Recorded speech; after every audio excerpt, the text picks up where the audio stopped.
podcast. We are live with Paul D'Abruzzo. I don't know. Am I saying it right this time? Yes. I'm just going to tell everyone, when you come in here and tell me your last name, I'm going to screw it up. That's going to be the new rule in here, okay? So Paul D'Abruzzo. Okay, Karaza. Karaja. Canadian way is Karadza.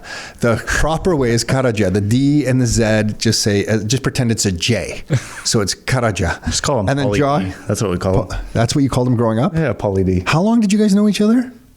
18? 10? Yeah. Something like that.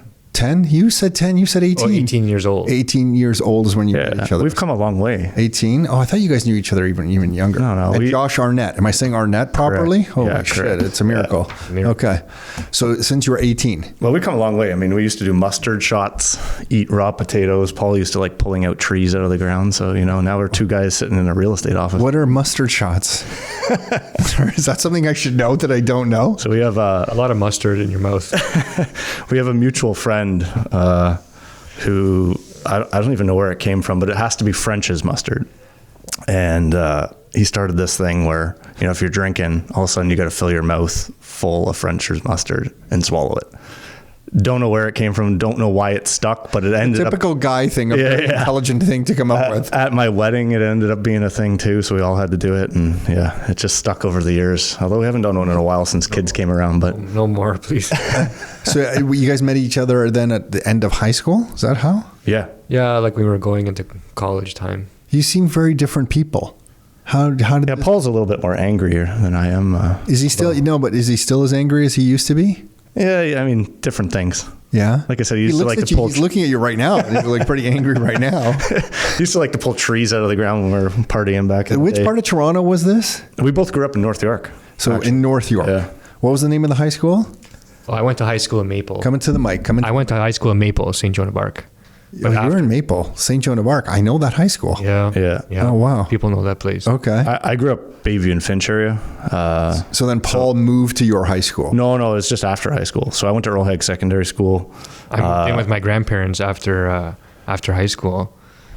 Got it. And then we had mutual friends. That's how we met. Paul was going to Seneca for fire college. We had another buddy going there, and then that's how we met, started hanging out, and been friends ever since, pretty much. And then so you followed Paul's journey, and you've been in the corporate world. Yeah. So I've, 15, 17 years in the corporate world, primarily commodity chemical manufacturing.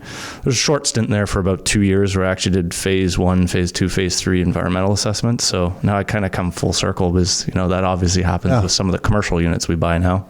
But 15 years in the commodity world. So, I don't really look at it as it's any different. Real estate is a commodity, right?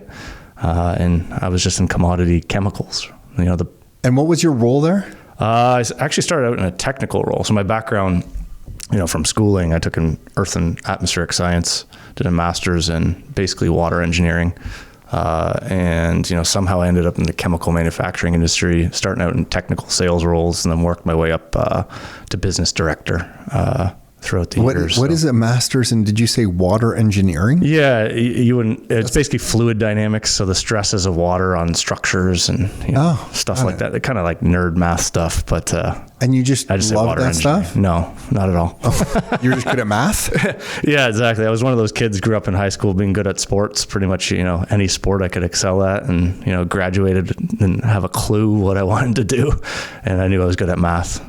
So I went into actually civil engineering to start, did 2 years in civil engineering. Where? It was a transfer program between Seneca and York. And ended up opting out after because it wasn't really my thing. I was good at it, but it was boring. Is that building on the York University campus?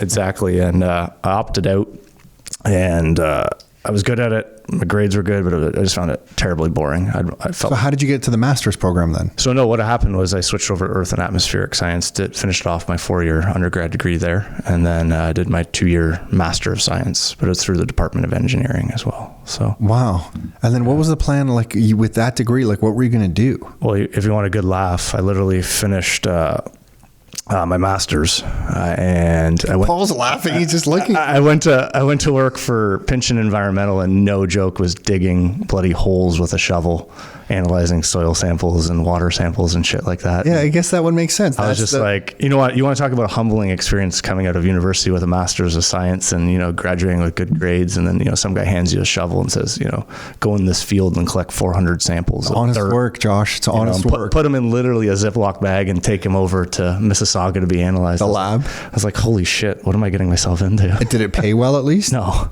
No. I remember. Were the hours good? I remember it was $38,000 to this day. I'll still never forget it. And I remember sitting there on day one. I was like, well, how do I get to 50? And the guy was like, well, you got to put up your hand and take on more work. And I was like, okay. So I think I made $52,000 that year by just putting my hand up and getting overtime or something? Yeah, overtime, taking every project I could put my hand up. More holes to dig? Yeah, more holes to dig. You got a master's degree and just dug dirt. Yeah, so that didn't last too long. Dug holes. Did you refill the holes after you would dig them? No, they sometimes, usually refill them, or sometimes they put a well down in them and you take water samples. This is not a great commercial for a master's degree. No. It's not a great commercial for anybody. What did you do? I took a master's degree, then I dig holes, and then I take a sample from the hole, and then I fill the hole back up with the dirt. Yeah, sometimes put a well in and take some water samples. That's I honest. could never do that. You know what? It's just no, but you know what? It was a humbling experience. My parents have always tried to keep me pretty grounded in being humble. And in my family, it's all about hard work. My grandparents came here as immigrants from Scotland and Yugoslavia. So, hard work is all I ever knew. Yugoslavia is always Q for Serbia. Yeah. Well, my grandfather, he came before a lot of the splits. So, right. He used to always just refer to it as Yugoslavia. But, he said to me one thing, Josh, doesn't matter how smart you are, you just always got to work hard. Right. Huh. So, I've just. Why did that mean so much to you? I think every time I went to see him, he said to me two things always: Josh, don't smoke and work hard. That was the advice. That's all he'd say to me all the time. Why don't smoke? That was he comes from the smoking era. I know. It didn't really make much sense. And then I'm pretty sure he smoked in his era and drank a lot of scotch and things like that. But, it always stuck in my head. So still to this day, honestly, I've actually never had a cigarette. It stuck in my head. I'm one of those people. Never had a puff off a cigarette. Well, other things, but for you. My father, what did he smoke? He didn't really smoke, but on the job site, if everyone was smoking, he would have blue Rothmans. Do they still? I don't even know if they still have Rothman cigarettes. Those blue Rothmans. Yeah. And he would keep them in the truck, and it was always. Yeah. So I went through a bit of an era where I was smoking. Like at the end of university, we'd all go to Mexico. Everyone's drinking at the bars and clubs, and I started smoking just because everybody was smoking, and everyone's like, "Hey, you're going to turn into a smoker," and I just hated it. It disgusted me, and I never did. Honestly, because of that, even growing up, even the smell of it made me gross. But imagine like you're 5 years old all the way up until I think my grandfather died when I was like 18. Like every day, that's all I heard. When you said your starting salary, I got a flashback to my starting salary after university. When I realized my psychology degree I had a major in psych and a minor in sociology. My best mark in all of university was an A+ on Karl Marx. There you go. I got an A+ on an essay on Karl Marx. Yeah. I graduated realizing like I have no skills, and I had to go to this other school. I went to like a post-grad school that cost, I think it was like $13,600 that I didn't have to teach me IT skills. That's where I learned about like Oracle and Visual Basic. And it was when websites were coming out, they taught you HTML and stuff. I got this starting job at Royal Bank, and they were making a big deal of it because I got hired before finishing the program even. And Royal Bank was giving me $400 a month to just finish the program. Like this was the end of the 90s where like people with tech skills, you could do no wrong. Like all companies were searching. I got $35,000 a year to start. And some of my other friends were getting a little bit more than that. And I remember thinking I had made it.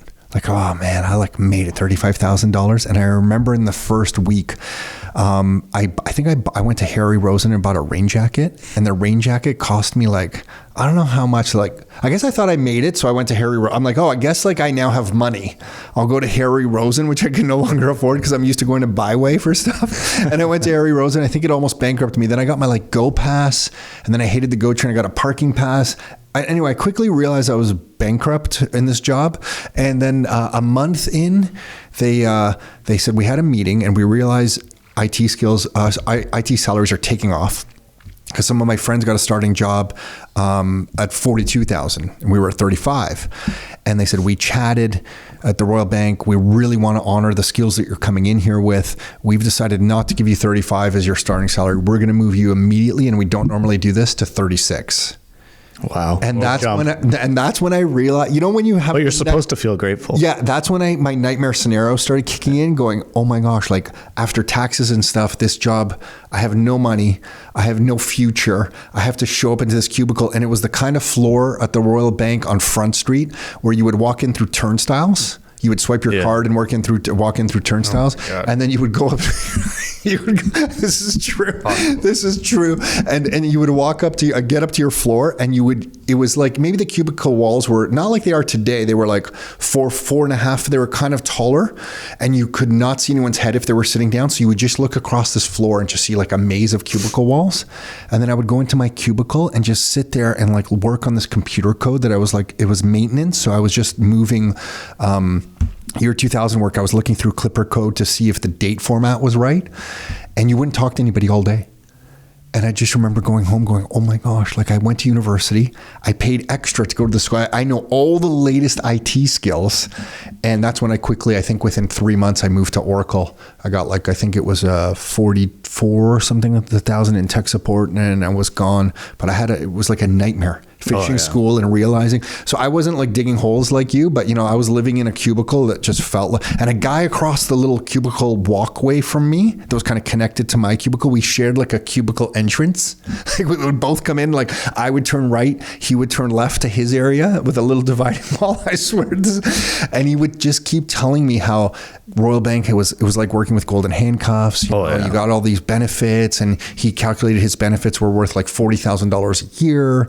And I just remember having a sinking feeling. And then one day I came in, and the VP for the whole department got my name badge that they would put on the side of a cubicle wall.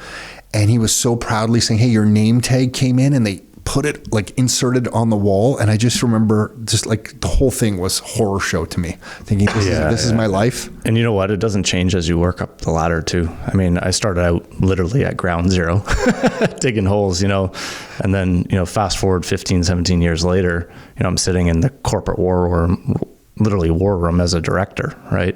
And, one of the stories, actually, we're only going back a little bit last May 2022. I was set for a big raise. They say, hey, here's your raise. It was like, I think it worked out to like $5,000. And I was like, you serious?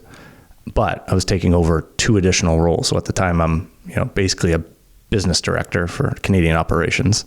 Then they're like, hey, we've got to downsize, as part of the strategic plan.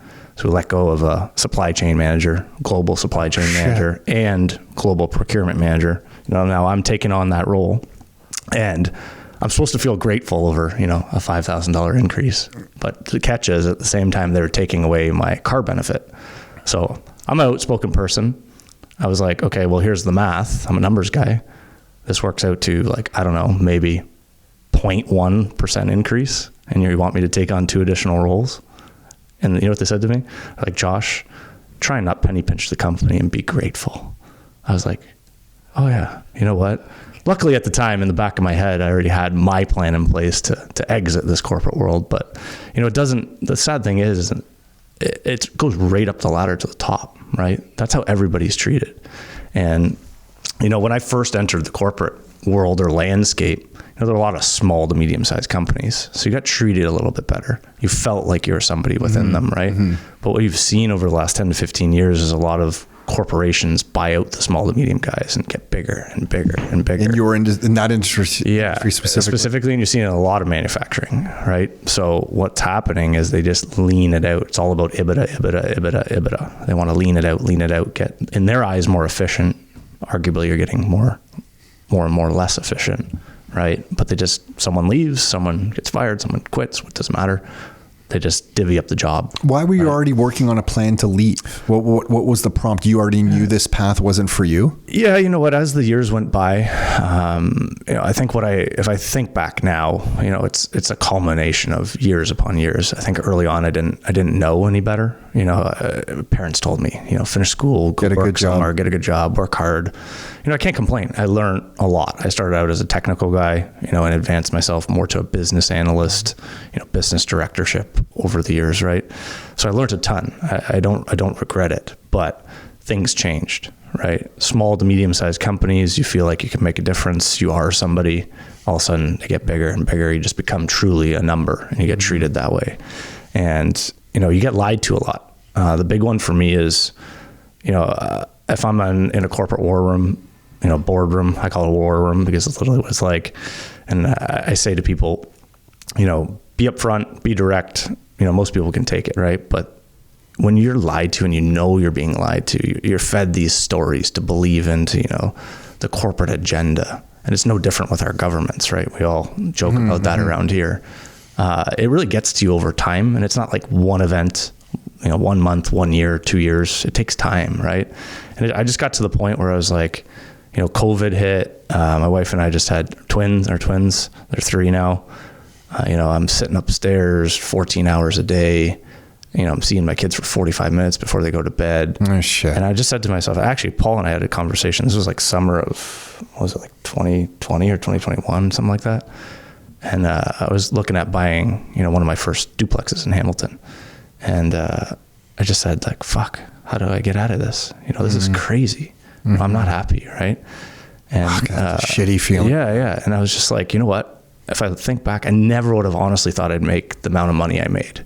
But every 5 years, my salary doubled. So there's no complaints there. It set my family up well. Awesome. For life, allowed me to get to the point where I am today. Sucked your soul, but at least there was a bit of a payout. It literally sucked my soul, right? I can tell. And you're just treated differently. And that's the biggie for me. And like, I've always been, taught, in my background, Scottish, kind of Yugoslavian background, is be direct, be blunt. We're very blunt people, but be respectful, right? And it's all about respect. So for me, it's less like, this is just turning into a big disrespectful situation, right? And it's not who I am. I put kind of a strategic plan together. Anybody that's worked with me knows I'm all about kind of goals and targets and putting strategic plans together. And so I did one for myself.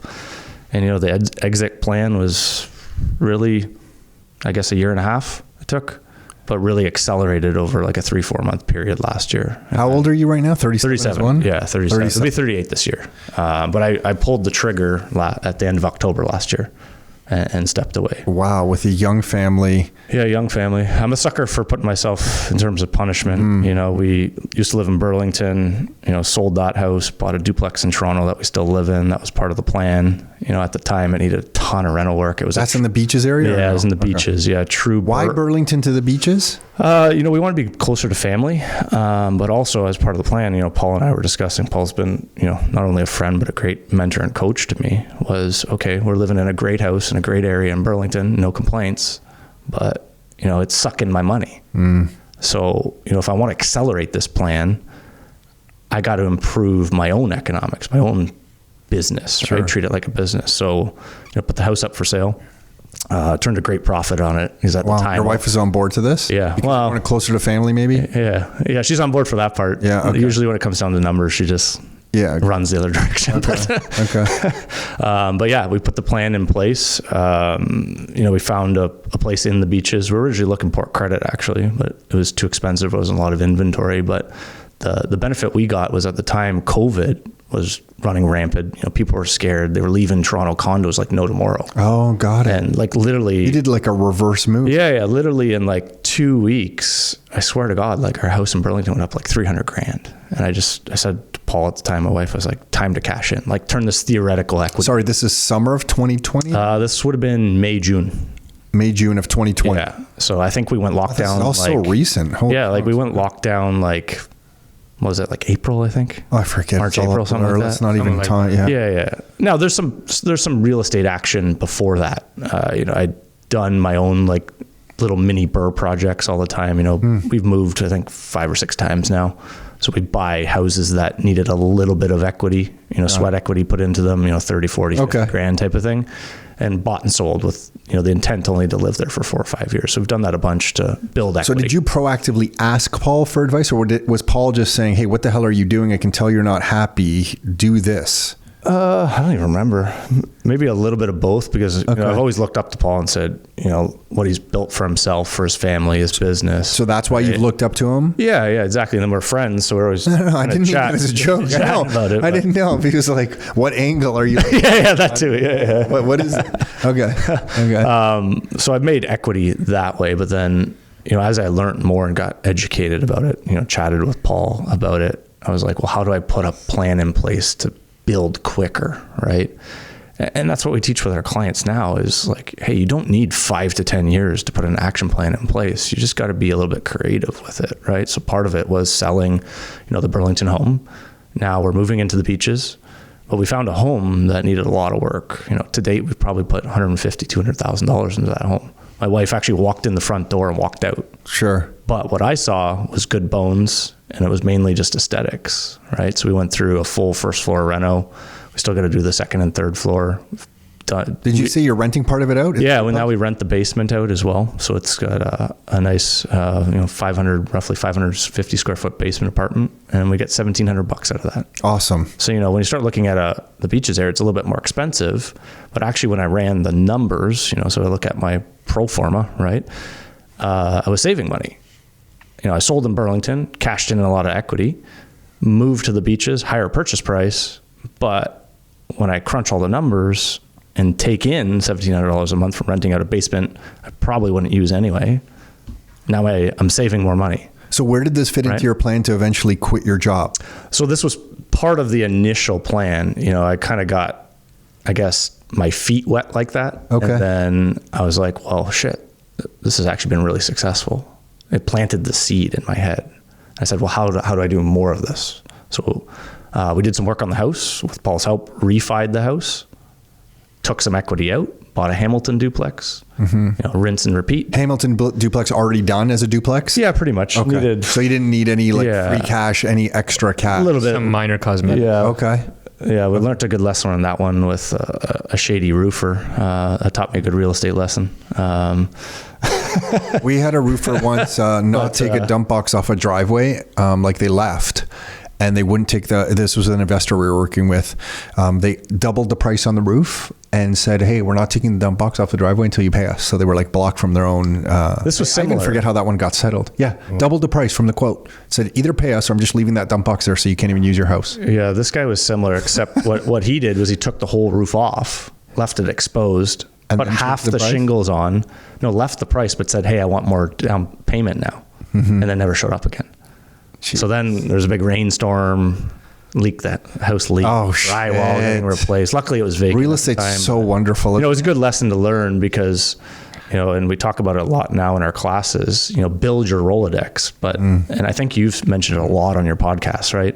Is build your Rolodex, but don't always go for the cheapest price. No. Because that's what I did in that instance. We've all done it. That's how you learn. And you know what the funny thing is when I think back on the way I operate, being in the business I was in for commodity business for years, is all about relationships. So I went against the grain because that's what different I know. Industry. And I was just like, I'm under pressure, first one, and then we're planning to buy another one. And it's just like, I gotta get this done and I need to save money, and it burned me. Right. Yeah. So it's a good lesson to learn, but yeah, from there, kind of rinse and repeat, right? Refied again. Refied really quickly, it sounds like. Yeah, because the market at the time, market was taking off, rates were going down, right? So did it again. Now I've got, a bunch of duplexes. Hamilton's your preferred area? Yeah, Hamilton, St. Catharines. Okay, Hamilton, St. Catharines. I'm one of those people, especially coming from industry, you look at commodity chemical manufacturing, it's the building blocks of life. Like literally it goes into everything that's produced, but you're still talking about something that's fairly niche. So I've always been like a niche person. If I'm going to enter an area like Hamilton, St. Catharines, I want to know it inside out. I don't want to know the whole province, but if I can specialize and know a few areas really, really well, then I can capitalize on it for myself, for my clients, right? I basically looked at that. It was kind of getting my feet wet. And then I said, wow, this is my path to success. I've always wanted to, as a young person, own my own business. I knew I was fairly intelligent. I'm a hard worker, but I didn't know what to do it in. I was good at the trade I was in, commodity chemical manufacturing, but I wasn't excited at it. Didn't. So this now then prompts you to get your real estate license. You're talking to Paul further. Yeah, How does this plan evolve to get to? Yeah, good question. Good question. Actually, I'd been kind of on the side for years and years, helping friends and family out doing it anyway. And then, hey, go talk to this agent, go talk to that agent. Helping people build business. Paul's helping me do it. Putting a plan together to exit. Paul, you must love watching this journey and as then, it's going, right? I literally think, I still remember to this day, I was sitting at the cottage on the dock. I think I was having a beer, actually. It was a good, nice sunny day like today. And I think, Paul, I don't even know if you're joking to this day or not. You're like, well, why don't you just go get your license? And I was like, crap. Yeah, why not? Seems obvious. I actually enjoy doing this. I get excited for it. The time spent doesn't feel like work, right? And I almost feel like I've been doing it for years anyway, just not getting paid to do it. So then I was like, okay, well, if I have my own personal... I'm surprised someone with your background could pass the real estate exams. Yeah. Watch out. Everyone gets lucky, I guess. Yeah, exactly. They're so hard. Thank you to pass it. Yeah. But I was like, what, if I'm building my own business, because truthfully, to me, that's what real estate investment is. You're building your own business, right? So if I'm doing that for myself, that's offsetting a lot of my life expenses. And at the time, with interest rates fairly low, I got it to the point where, I was pretty much running it even. So I was like, if my life's covered, then I can now go, get my license, work with Paul, enjoy giving back, talking with one-on-one again with people, not over freaking Zoom calls, dealing with corporate calls all day long, and put that side of the business together, being more like a consultant. So then it probably took you what, 10 months to get your license, a year? No, I 6 months. 6 months? Banged it out in 6 months. Yeah, I'm a pretty ambitious person with targets. So I think I had I'd have to look back on my chart, but a 4 or 5 month target. But then I realized Humber College slows you down on purpose. Yeah, like they space it out, right? They force you to take it at a certain pace. I did all the theory classes just by clicking through them quick, doing the test right away. But then you hit these 2 simulation classes, and you have to finish your last test before you can book the sim. But then when you go to book the sim, it's like a month and a half out. Got it. But yeah, I did it in like 6 months.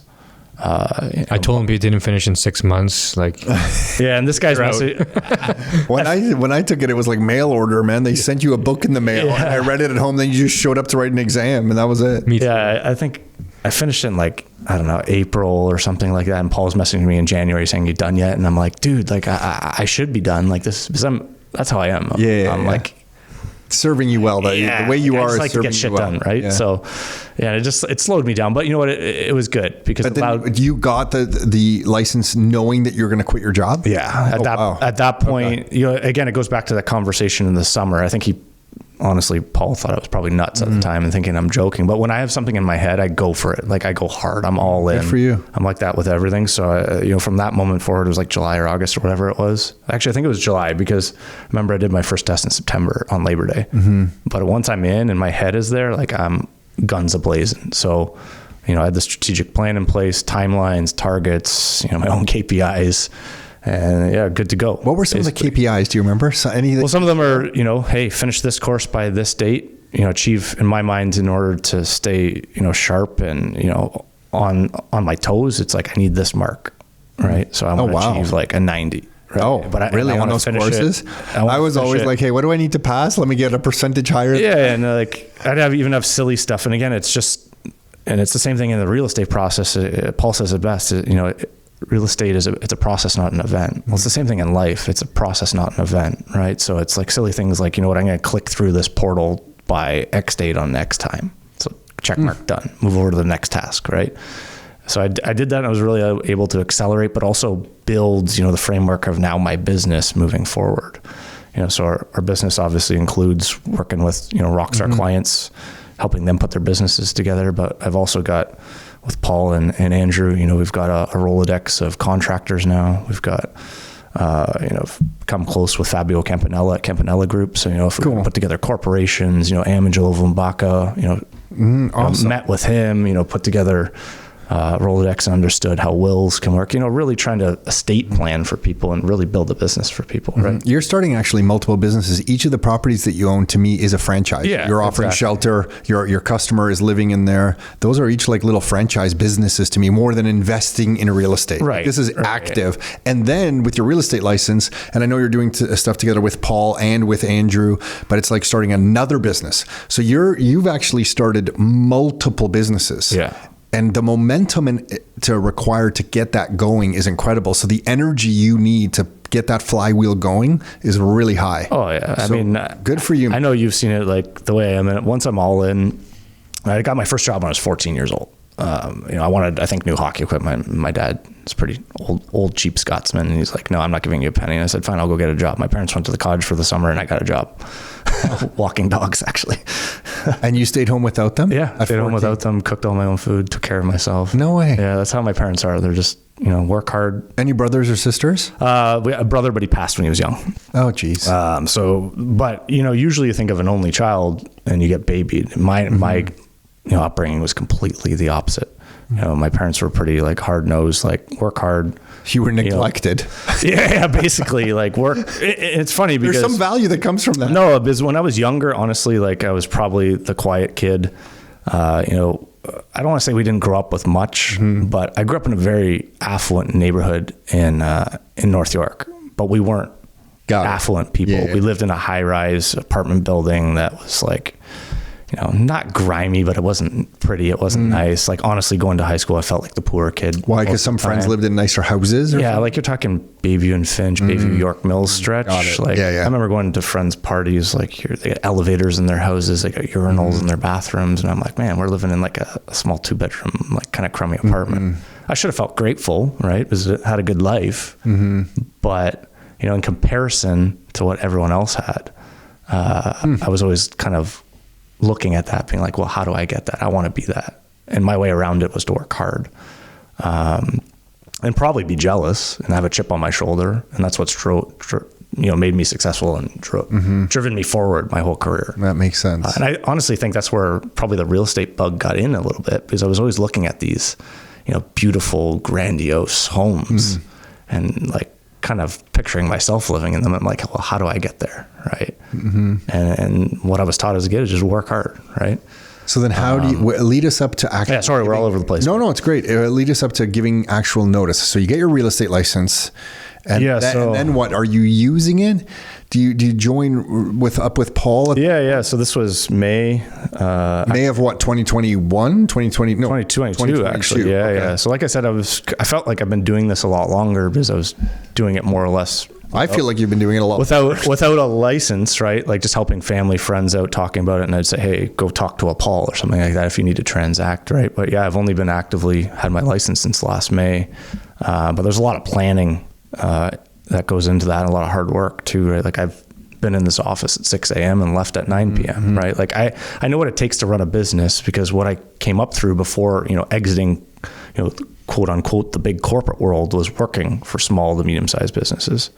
The first place I worked for outside of environmental consulting was for a place called PVS Chemicals, and they wanted to open a Canadian division. So sitting in an office here in Burlington was myself and the vice president, and they said, we've got about $2 million going through the books.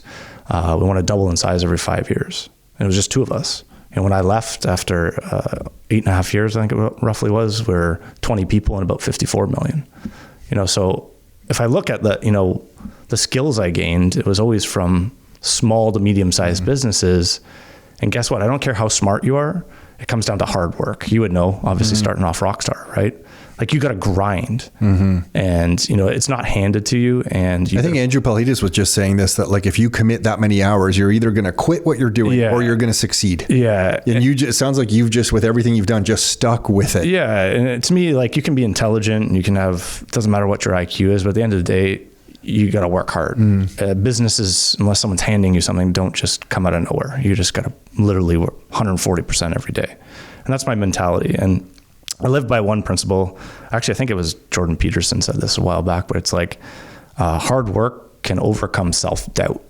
And I remember hearing that a long time ago. This is probably before he even became famous, when he was at, I think, U of T or something like that. And I've always lived by that principle, because I'm like, okay, if there's ever any self-doubt there, I can overcome that in my mind by just working really hard. That way it goes away. Or my mind is kind of altered and I'm not thinking about the self-doubt because I'm so focused, right?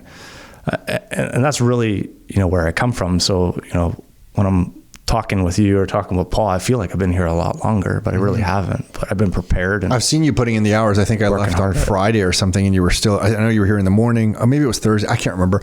And you were here at night, and I was going to text Paul. I go, your buddy's committed. And then I didn't text you. But anyway, I'm telling you now. Now, my wife probably doesn't like that because, I'm not home a lot. I think it just takes yeah, I know. And I hear that all the time. And some people will tell us, well, Tom, I'm not going to start a business because I can't commit the amount of hours. And I'm like, unfortunately, a business needs energy. And it needs momentum, and you need to invest in that. And if you're not going to invest with money, if you're not just going to hire 10 people to work on your behalf, you're going to have to put in the time. I am the business, You are the business. Yeah. And that's just how it works. Well, it's different than the corporate world, because it's my own time.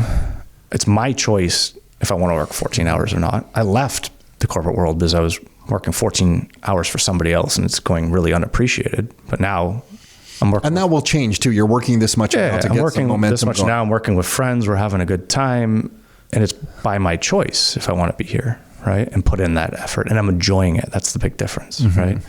So I wish, in some ways, I found out about this earlier in life. Mind you, I'm only going to be 38 this year. Gosh, you have so much time. But then again, I'm not upset about it because I gained all those business skills, throughout the years, and it led me down this path. And I don't think I'd be successful at what I'm doing now without having gone through it. It served you in so many ways. Did you read personal development books in your 20s? No, the funny thing is I always listen to so many of your podcasts, and everyone's always talking about books, but I don't read books. I can actually say, other than being forced to in school, I've read one book, which will probably, most people are like, are you crazy? I read the Bible? No. I don't know what you're about to say right now. I read Kevin O'Leary's first book, and I still don't even remember. I read it pretty quickly actually, but I'm not a reader. I like podcasts, and I like just kind of dibble dabbing myself and self-learning, going through it, going through events to learn. But I remember reading his book, and he always just said, make money work for itself. And I read this I guess this was maybe my early 20s, but it always stuck with me. So again, it was just another step along the path that was implanted. Cool. Then these events happen, and now I'm like, okay, passive income. How do I offset my life expenses? Okay, all these multifamily properties. So that's the key for me. And we didn't the multifamily chat about that. And that's what, we're coaching and teaching. Okay. And I want to talk about that a little bit more, but when do you know you're going to give notice? Yeah. So sorry. Yeah. We got on a tangent there. So this was May of last year, the plan went in place. I originally set a 3-month target. Okay. To give where notice. You're doing some real estate stuff with Paul and working corporate job, which was just crazy. Yeah. With 2 kids at home. And you're driving yourself into the ground. Yeah, exactly. And I set a 3-month target. Okay. Then interest rates go up. Business slows down. Yeah. You quit at a very pipeline's a little bit tougher, but again, I kind of look at it like it's a good learning experience, because coming from commodities, when things are flowing well, everyone's a hero. Everyone's a hero. Anyone can sell ice cream when it's 40 degrees on the beach. Whereas now I can actually slow down, take a look at the processes, be really, efficient about them, help Paul and the team set up process, work our clients to a true business plan, be strategic about it, and act, and we'll probably win better in the end. And heck, we've done some great numbers with high interest rates. Yeah, so you really have. I haven't honestly felt any different from since when I left my corporate job. It's almost just been like a complete replacement. So was there for me? But I set a 3-month target. Okay. And I ended up doing it in 4, even though interest rates went up. Were you looking for a certain amount of income to be earned from real estate? Yeah, 1-to-1. Oh, got it. Sorry, I'll say that 1-to-1, including my passive income. Okay. So originally, when obviously interest rates were a lot lower, the amount of consulting income that would have to come in, or real estate income that would have to come in, was quite low. Now it's quite a bit higher. But through the hard work, I've been able to offset those interest rates, and really, I'm at 1-to-1 now.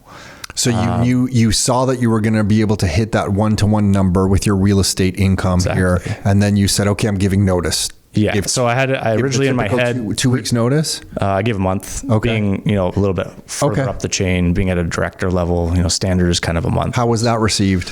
Not well. No? Not well. Oh, geez. Okay. They were shocked, of course. Everyone's always shocked. Mm-hmm. Shocked.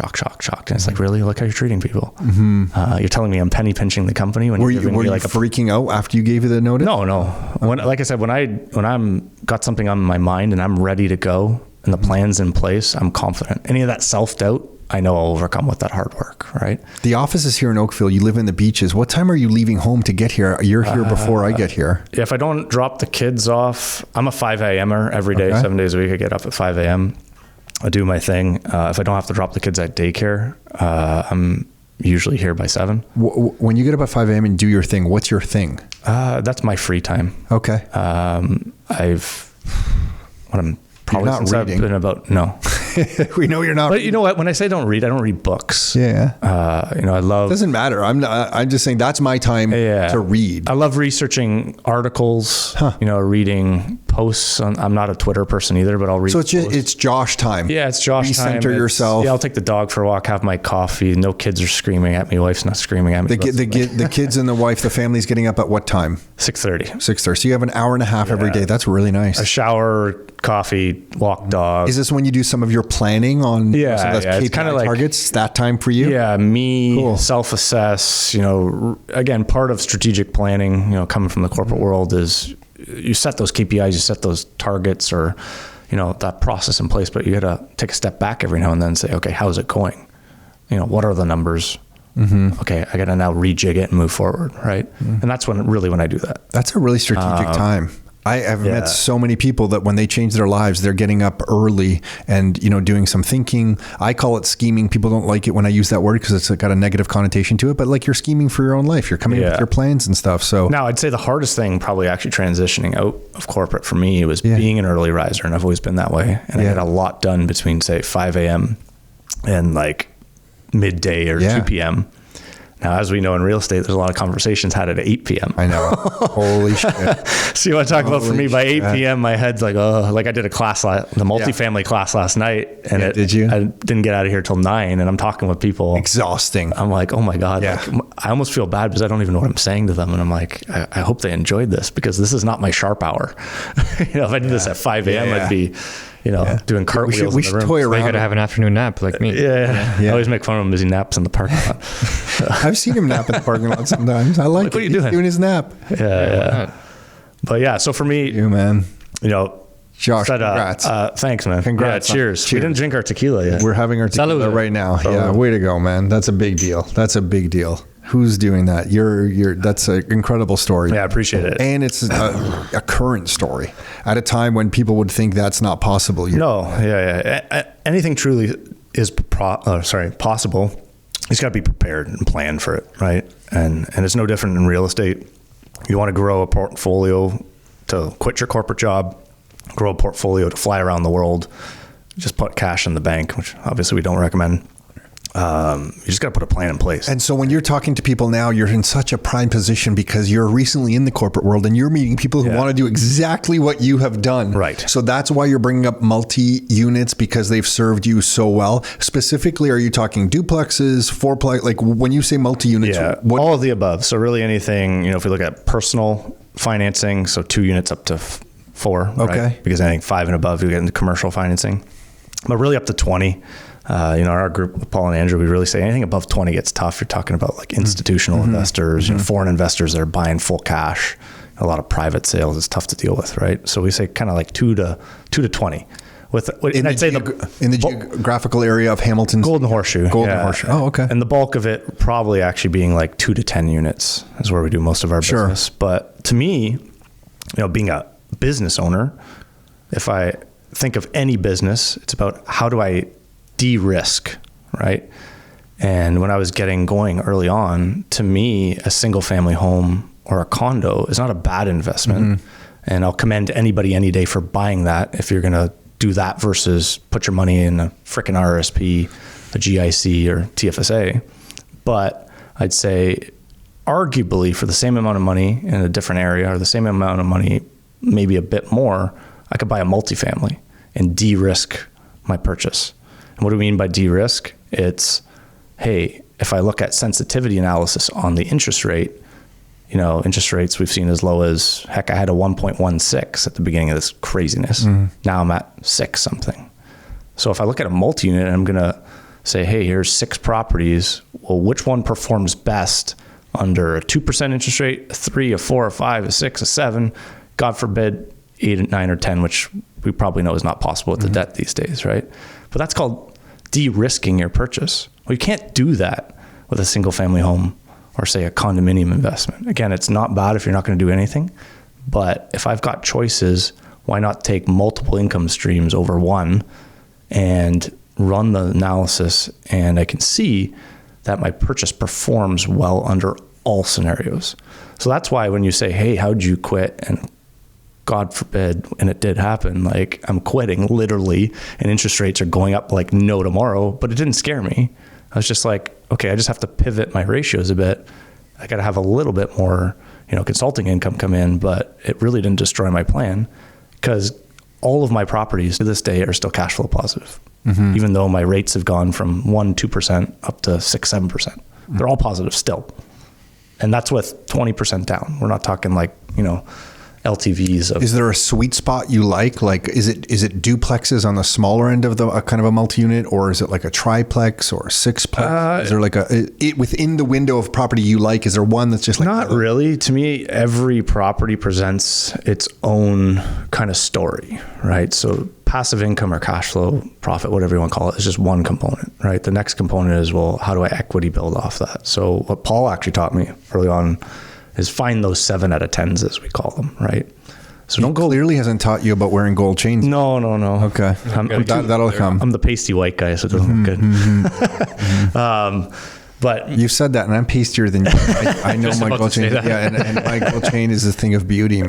Remember, maybe one day we wear it for different reasons. I'm not really sure why Paul wears this. I've never really asked you. Like mine is the FU to the central banking, which I love. That is my FU signal. That if I see a gold chain on someone else, I'm like, even if they don't know it, they're secretly giving an FU to the central bank. Don't make me get all political now, because that'll get me down a tangent. Central banking is not even political. That's just the basis of all our problems everywhere. Yeah.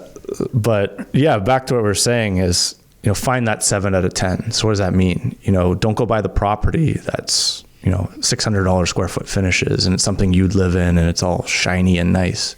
You go find the property that maybe needs new floors, needs an updated kitchen, you know, paint, you know, maybe 30, 40, 50 grand. Remember back to what I said, what I've done with my personal properties to build equity. So we're looking at properties, and I did this to put a little bit of equity in, sweat equity, force the appreciation up, so the rents, force the refi potential up. But also once you do that, I'm going to get optimal cash flow. And really, that's what we look for ourselves and our clients. And that's how you de-risk and win at this game in my mind, right? Because then I know I can be confident, I can make decisions out there. And if it's 7% interest rates, yeah, it sucks, don't get me wrong. I was enjoying all that money dumping into my bank account, but now my business is still running slightly positive. And there's no stress, right? So I can stay focused on my plan. Yeah, super interesting. You know, Paul and I had a client, what was it, like end of last year, she contacted us. We put the property actually up for sale. She was minus $2,200 in cash flow, single family home in Brantford. Oh, geez. Like how can you build a successful portfolio if you're basically saying to yourself, you know, interest rates have to stay at 1 to 3%. Like, I'm sorry, coming from the commodity world, that's just unrealistic. Commodities always go up and down. The baseline changes, but there's always ups and there's always downs. And if you're going to win, you have to be able to live when times are down, right? Even though it's short term, right? So I say to a lot of my clients, like, if you won't buy in this market, you're really telling yourself you shouldn't be in this market at all. Because what you're saying to yourself is, if I have 8 good years out of 10, and I'm enjoying the cash flow, everything's going great, and you won't buy in this market, and you have, say, 2 down years, basically telling yourself you're going to sell everything, right? You have to be able to withstand and understand that what goes up will come down and what goes down will come up. And that's just the basics. Especially the first few years. Yeah. Exactly, right? So to me, the answer is multifamily. And whatever shape and form that comes in, you know, it could be a duplex, could be a triplex, a quad. Naturally, people always think more units means more cash flow or better, but not necessarily. we've been able to prove that, some duplexes, the right ones outperform a fourplex. Right? And what if the fourplex is all bachelor pads or all one bedroom apartments? So many variables. There's so many variables there. Any of your properties have future potential for garden suite? Yeah. I didn't know it at the time, and I think Paul knew it, and I really say thanks to him. The very first duplex I bought in Hamilton's got alley suite potential, so it's got a laneway in the back. Right now it's set up with 2 parking spots in the back and 2 in the front, which is ideal for downtown Hamilton. But that'll be one of the Does plans. it already have a garage structure back there? No, but the whole alleyway, street, whatever you want to call it. Yeah, there's services there, and there's all big garages there, so it's possible. We just bought one in where did we buy? Welland. Yeah, Paul and I just bought a property in Welland. I like how you can't remember where you bought it. That's a good sign. Yeah, I can't remember. Yeah. I mean, we have full alleyway access in the back. Nice. And I think we're going to get 5 lots out of it. So what do you mean the house is at the front of the section of the lot and you can sever the rest of it? It's an empty lot. It's just there's nothing. Sorry, you bought land? I should say it's a piece of land. Oh, okay, got it. 50 by 150. Okay. But when we looked at it, there's an alleyway in the back with full access, full turning radius. Wow. I'm like, this is ridiculous. And we're doing all the due diligence and the development, and we're going to get 5 lots out of it. I mean, you already scooped this one up. Yeah. This is St. Catharines area, you said? Sorry? Welland. Welland. Yeah. Oh, nice. Downtown Welland, yeah. Wow. I think. So you guys are in the process. Do you have to are you rezoning? Don't need to. It's already zoned properly. So now you just have to legally sever. Is that what you have to do? Mm-hmm. Okay. Yeah. So you're going to legally sever this thing, and then what are you potentially going to build on it? Well, with land, when you go from raw to something that's severed or approved, there's a huge jump in value.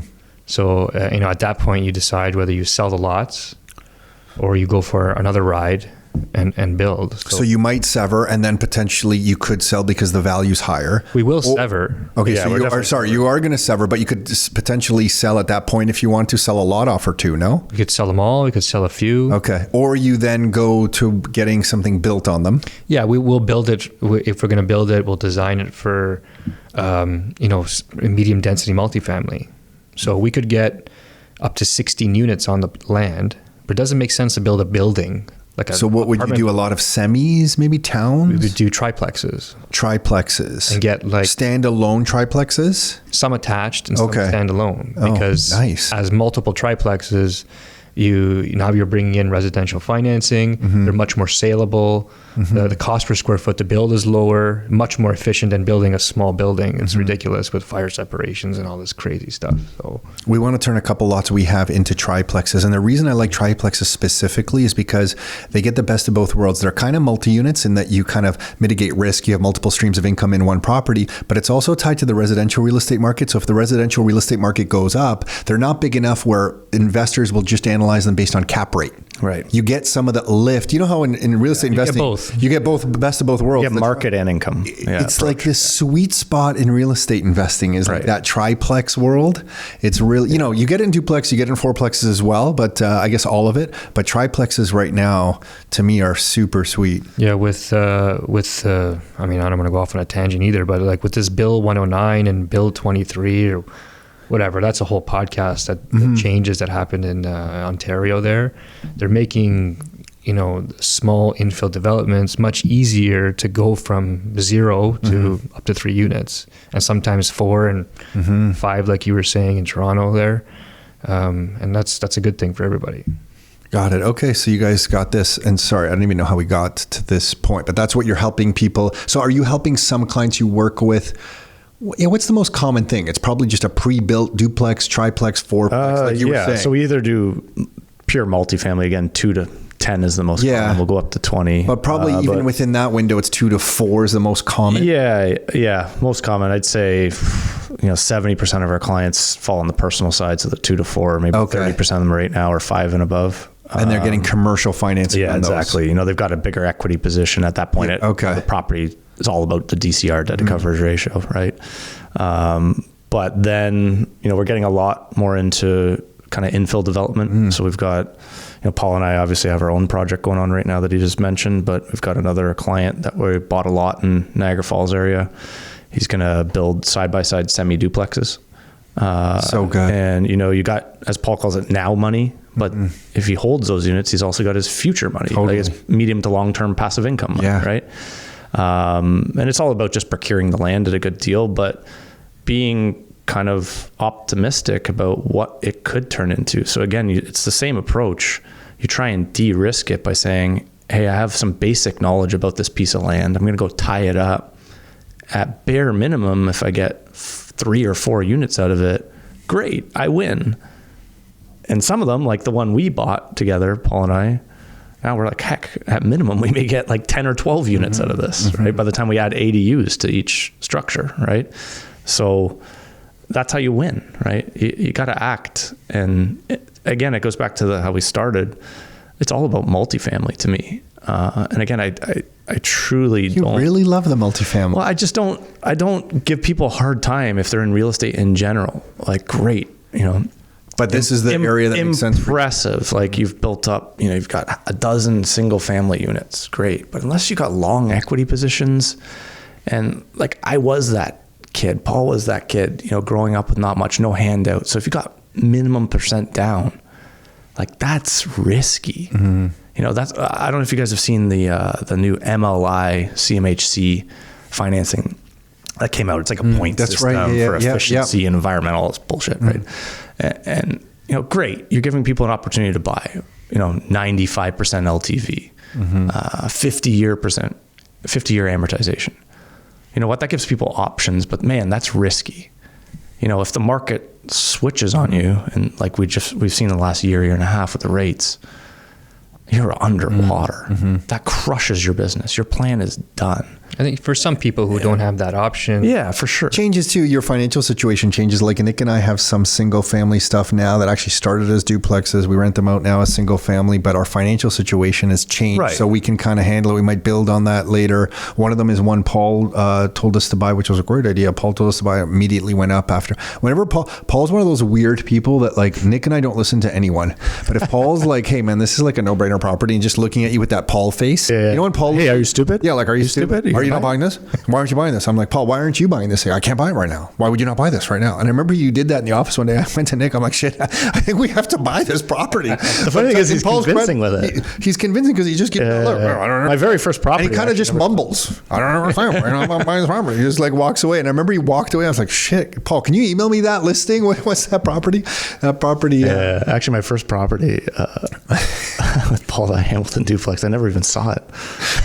Yeah. I was, I think, still sitting on the cottage dock, and he didn't give me the "what are you stupid" scenario. Where you're just like, "Come on, man, it's a good deal. Just buy it." Yeah. The only thing we learned about that strategy, because over the years, a lot of investors have said, "I don't need to look at the property. I just look at the numbers." Yeah. Nick and I just looked at the numbers on some properties. Then we really dug into the property, and we realized we bought a piece of shit that had a lot of problems with the property. So I tell everyone, yes, the numbers matter, but you should still go freaking look at the property or trust the people who you're buying it off of, or do an inspection. Understand your CapEx. Right? Yeah, for sure. Yeah, we have a Pebble foundation to this day. Oil tank on another one. We swapped that one out, but okay. So multifamily, and then now when you're sorry, just not to interrupt you, but when I say to me that's the answer, I'm speaking more to probably, like you said, not people further down the line with their portfolios, but like how do you get started? Sure. And if your goals are to build passive income quicker, de-risk the business, and then like if you've got goals similar to me and you want to leave your corporate job or just do something different. To me, that's the less risky scenario. And probably if you do the right due diligence leads you to the best optimal cash flow versus, putting money into a single family or pre-construction condo or something. How have you dealt with investors who basically shit their pants after buying and have buyer's remorse or feel like they got ripped off or think this is going to fail? Yeah, good question. You must have been dealing with some investors who have these things thinking now. Yeah, especially now with the rates up all the time. Yeah. Right? How are you dealing with that? Again, it's a process, right? So, we've built especially with now, we have a pipeline, and it doesn't just go from, say, prospecting to final sale. We've got steps after that too, so we got check-in points. To me, really, I don't want to, it's probably the wrong word to say the easy part is buying the property and getting there. But truthfully, I think the harder part is post-sale. How do you put the right tenants in? But we pretty much mandate with most of our clients, if we can, get vacant possession. young professionals, we're looking for people 23 to 35 to put in our units. A lot of screening and really educate them, whether they're going to do it themselves or they're going to hire, us or another third party to do it. But, staying in constant contact with them, and it's not, okay, you got your keys and now we stop, right? It's like, no, we're going to get on a call probably like every day and discuss next steps, right? And really that's the plan. And if you don't do that right, your first property, or maybe it's your third, that's your base, your business is going to fail, right? Or it's going to struggle. So it's like, we need to really do well at the beginning, because that builds a good base. And from that base, that's how you build your equity. You can refi, get HELOCs and keep growing quicker. How's your family situation now with all the hours that you're putting in? How are you managing the family? Depends who you ask. Yeah, it's hard. It's a lot, right? I'd say personally, because you're just starting building this out now. Yeah, I have this debate with my wife probably every day. In my mind, I think it's better because it's my hours on my time. And what I try and say to her all the time is, corporate world, I'd be on especially the last couple of years, on a Zoom call from like 7 a.m. because manufacturing starts early to like 5 p.m. straight. Really? Like, I'm not even joking, to the point where sometimes I'm like, I need a bio break, as they would call it. I'm like, how the heck do I go to the bathroom? What are you doing on these right? calls? Checking in with people? Oh, it's just what happened with COVID is, I think people went insane with micromanaging. It was like there were micromanagers out there. I've worked for tons. I was probably one at some point myself earlier on in my management career. And then COVID made it worse. And you're just having calls. Like, let's jump on a Zoom call. Every day it's just Zoom, or Microsoft Teams, right? Throw up in my mouth. So I just remind her of that. I say, look, now I might work a lot of hours, but it's choppy. If it kind of brings me back to like when I was working for small to medium-sized businesses and growing them. I'm like, hey, it's 2 p.m. I'm going to go get my groceries. I'm going to go get my haircut. I'm going to go golf. That's how it was earlier in my career. And this will compound on you. The investors that you guys are both working with become lifelong partnerships and clients and repeat business. And then that frees up a lot of your time, because you're not quite hustling as hard as you are now. Not that this game ever gets easy. I don't think, Paul, you would say this is easy. None of us would say it is easy, but it does free up. It gives you options. You can throttle your time a little bit better. And we start with all of our clients, introductory call. It's all about setting goals, short, medium, long term. So, 1 to 3 years is kind of the short, medium is like the 3 to 5, 5 to 10 plus is the long term, right? So if we put a plan together early on, and you're gonna have to make changes, but a lot of time goes into the legwork goes into the beginning. And then after that, the plan's set. What's the biggest mistake you see people doing or thinking? What's the biggest mistake in their thinking? Not acting. Okay. So they're just taking too long to figure things out. Yeah. So they want 100% of the knowledge. Yeah, exactly. And they just don't understand, like, again, Paul's quote, it's a process, not an event, right? One step at a time. So what we try and preach all the time, tie it up, especially in a buyer's market like we're in now. You can finally get conditions. Rates are up, but now we can do our due diligence. We can put together a solid business plan. Tie up the freaking property. You don't need to understand everything about it now. And are you seeing some people take your advice? Yeah. We've had quite a bit of success this year, in a tough market, getting clients to pull the trigger. But even when you speak to them after the fact, they're saying, yeah, you really dragged me through the process, right? And it's, awesome. You gotta remember, not everybody is just going to act. There's different personality types out there. Some people are numbers people, some people are nervous Nellies, some people, are just all over the place in general, right? So you got to understand who they are and play to their personality. But if you do it like a step-by-step process, so like we're not talking about home inspection when we're doing, the pro forma at the beginning and evaluating the property. When we're doing the home inspection, I'm not talking about putting tenants in place. If they bring it up, I say, hey, we'll talk about that later. Right? It's one step at a time. If you could check all those boxes along the way, you drag them through the process. They're armed with knowledge, and they're more apt to make a decision and pull the trigger if they understand the whole thing. I think what struggles, if I take myself back to when I was early on buying properties and having really shitty real estate agents, There's shitty real estate agents? Oh, yeah, tons. Gosh, yeah. You kid. You certainly kid. There's like 80,000 of them in Ontario. Over 100. Maybe not for much longer. Let's hope so. They're just like, hey, here's your, your APS, just sign here and, buy this, and then we'll do an inspection and move on, right? It's just like, well, Not everybody's going to do that. Probably actually 95% of people are not going to pull the trigger if you do that. You got to drag them through the process, make them understand what they're buying, especially in investment in real estate. They're not moving into it. The fact that they got to change a roof, update a kitchen, maybe paint, do floors is probably scaring the shit out of most people, right? But if we walk them through it, simplify it, like, hey, let's jump on a Zoom call together with our contractor. Meet him. He's a great guy. Let's meet on site with one of our visits to go over the work.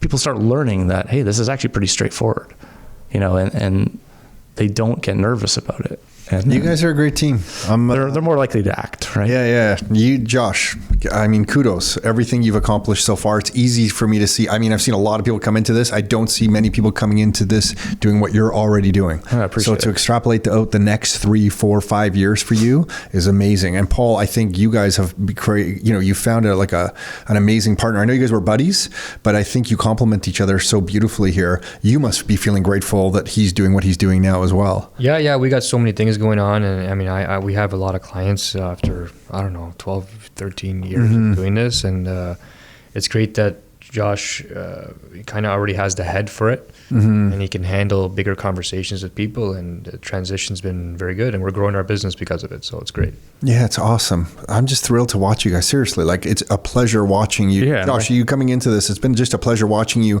because we've seen a lot of people come and go, and Paul, you know what I'm talking about. People get into this and they leave the business, but you've just approached it totally different. Like, you're putting in the time and it shows. Yeah, no, I appreciate it.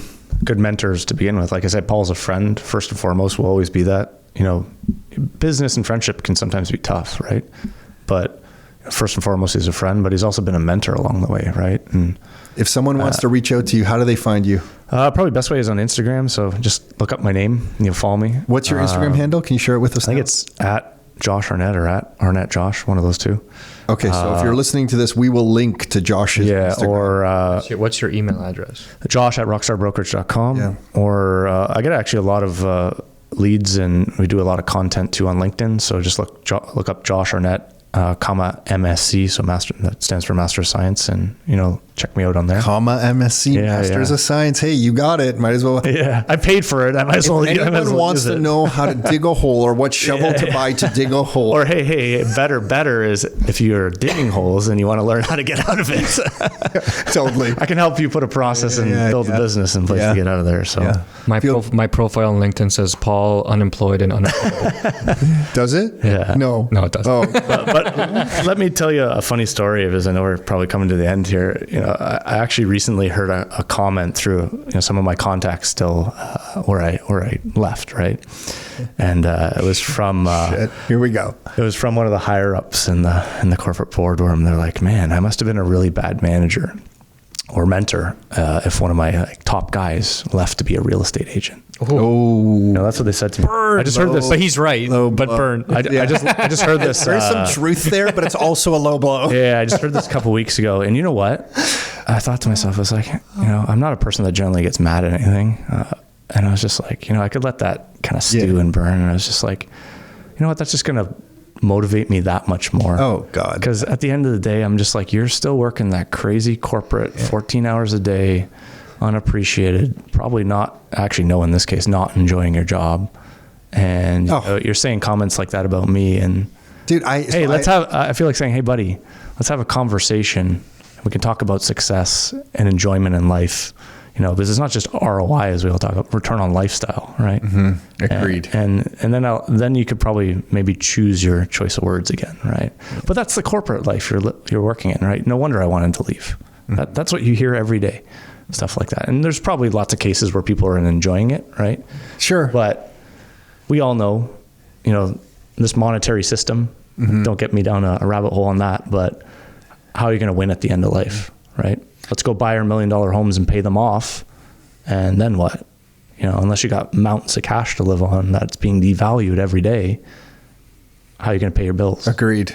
Right? Yeah. So you getting a comment like that is, that's just. But it was icing on the cake to me, because it just made me actually feel good in some way that I made the right decision, right? Because I got out of that and I'm enjoying what I'm doing now, giving back, building business. And I don't have to deal with that shit anymore. Well, and just extrapolate out 10 years from today when you're 47 and 10 years from, that person's future. And I'm not trying to say they're not a good person or whatever, but I kind of know where that ends up. So kudos to you, man. Tough decision. But like I said, it wasn't all me. I got a lot of thanks from Paul, yourself. I think I've told you. Yeah. I read your bio, I think, after my initial conversation with Paul, and I was like, holy shit, like that's literally my life, right? Sitting there every day, being more and more successful in the corporate world, but hating it more and more, and just figuring out how the heck do I get out of here, right?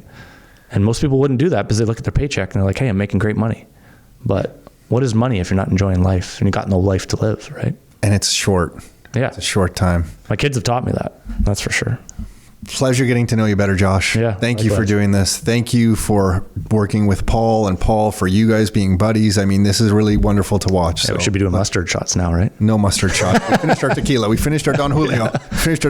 Thanks, guys. Thank you. Yeah, take care. Hey, thanks for tuning in. You can find every new episode of the Your Life, Your Term show on all the major streaming platforms. So Spotify, iTunes, Google Play. And if you'd like to get free copies of some of the books that we've put together, like these right here, or some of the reports that we've put together, like these right here, you can find all of those at www.rockstarinnercircle.com. That's www.rockstarinnercircle.com. That's it for now. Until next time, your life, your terms.